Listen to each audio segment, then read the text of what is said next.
देखिए बाबा, सब कुछ तैयार हो गया है।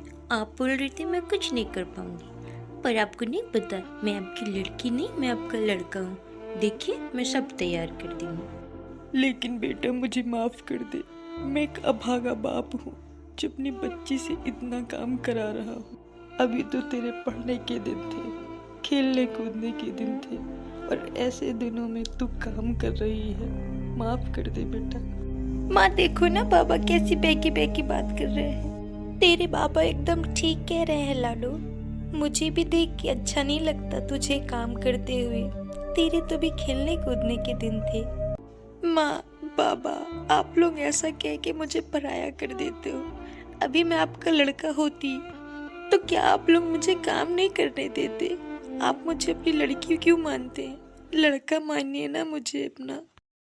ये कहानी है गरीब आलोक की। सड़क हादसे में आलोक के हाथ और पैर दोनों ही कट गए थे। आलोक फैक्ट्री में काम करता था, लेकिन हाथ पैर कटने के कारण अब वो फैक्ट्री जाना बंद कर चुका था। अब क्या कर दे, आमदनी का तो सारा रास्ता बंद हो चुका था। तब आलोक ने एक छोटा सा बिजनेस शुरू किया, चाट फुल्की का। आलोक की बेटी सन्निधि भी अपने पिता की मदद करती थी हमेशा। आलोक की चाट फुल्की दिल्ली में बहुत फेमस थी। आलोक की दुकान में फुल्की खाने वालों की भीड़ हमेशा लगी ही रहती थी। आलोक की फुल्की सभी लोग बड़े चटकारे लेकर के खाते थे। ऐसे ही कुछ दिन मज़े से बीत रहे थे। एक दिन आलोक की तबीयत थोड़ा ज़्यादा खराब रहती है, जिसके कारण वो दुकान नहीं जा पाता है, लेकिन उसे इस बात की भारी चिंता होती है। हे प्रभु कृपा कीजिए, अब मैं क्या करूं? आज तो मेरे पैरों में भी दर्द है। अगर घर में पता चलेगा तो वो लोग मुझे दुकान जाने नहीं देंगे और मेरी लाडो रानी अकेले ही दुकान चल देगी। इस बात को उसे पता नहीं चलना चाहिए। हे प्रभु कृपा कीजिए।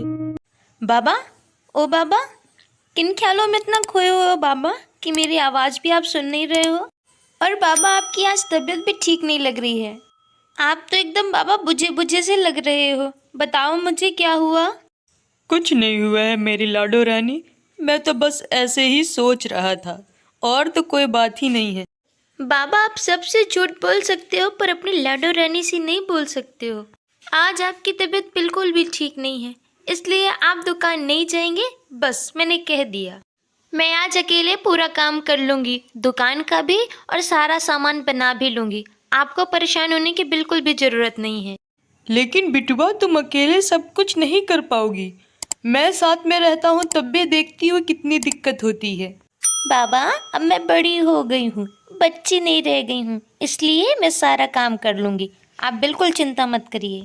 सन्निधि ऐसा बोल करके अकेले ही काम करने के लिए वहाँ से चली जाती है और कुछ ही देर में वो सारी चीज़ें बना देती है।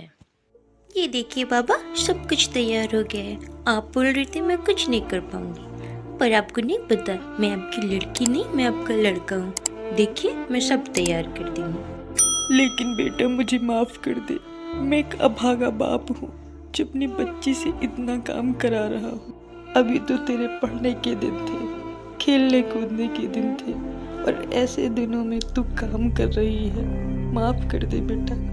माँ देखो ना बाबा कैसी बेकी बेकी बात कर रहे हैं। तेरे बाबा एकदम ठीक कह रहे हैं लाडो।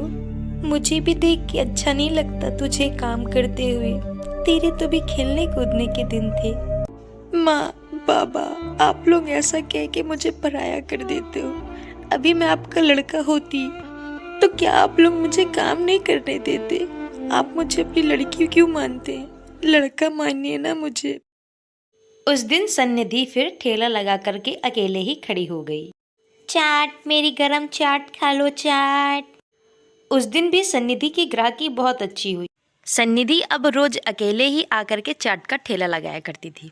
ऐसे ही करते करते कुछ दिन बीत गए। एक दिन सन्निधि जब चाट का ठेला लगाने के लिए अपने दुकान पास गई, तब उसने देखा कि उसकी चाट की जो ठेली थी वो तो अब वहाँ है ही नहीं। हे प्रभु, मेरी ठेली कहाँ चली गई? कहाँ जाऊँ मैं? किससे पूछूं अपनी ठेली के बारे में? कौन बताएगा मुझे मेरी ठेली कहाँ गई? क्या करूँ मैं? उस दिन सन्निधि की ग्राहकी बिल्कुल भी नहीं हुई। हारी परेशान सन्निधि करती भी तो क्या करती, चुपचाप घर चली गई। और और बाबा के पूछने पर सन्निधि ने झूठ कह दिया कि उसकी ग्राहकी आज भी बहुत अच्छी हुई। कुछ दिन तक तो सन्निधि सब कुछ ही बिना किसी को बताए संभाल रही थी, लेकिन दिक्कत ज्यादा तब हुई जब धीरे धीरे घर का राशन खत्म हो चुका था। सन्निधि बहुत परेशान थी। तभी सन्निधि थोड़ा घूमने के उद्देश्य से बाहर जाती है और उसे तभी एक सुंदर सी परी दिखाई देती है।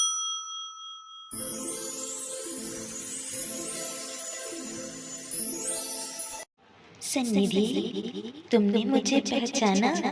एक बार तुमने मेरी मदद की थी, इसलिए इस बार मैं तुम्हारी मदद करने आई हूँ। तुम्हें क्या परेशानी है? मुझे बताओ, मैं तुम्हारी हर एक तरफ से मदद करूँगी। तुम्हें तो सब कुछ पता है ना मेरे बारे में। तुम सब जानती हो ना, मेरा सब कुछ लुट गया है। मैं क्या करूँ अब? मैं अब तुम्हें और क्या बताऊँ, तुम ही बताओ। हाँ सन्निधि, मुझे सब कुछ पता है। एक काम करोगी? मैं तुम्हें कुछ पावर देती हूँ। इस शक्ति का तुम सही जगह और सही इस्तेमाल करना, जिससे तुम्हें इस शक्ति से बहुत मदद मिलेगी। अपनी शक्ति देकर के परी वहाँ से चली जाती है। एक बार परी जब पिंजरे में फंस गई थी, तब सन्निधि ने ही उसकी मदद की थी। यही बात आज उसे याद आ गई। सन्निधि भी अपनी शक्ति का इस्तेमाल ज़्यादातर रसोई में करती और चुटकियों में खाना बना देती, और बाद में फिर एक बड़ा सा रेस्टोरेंट खोल लिया।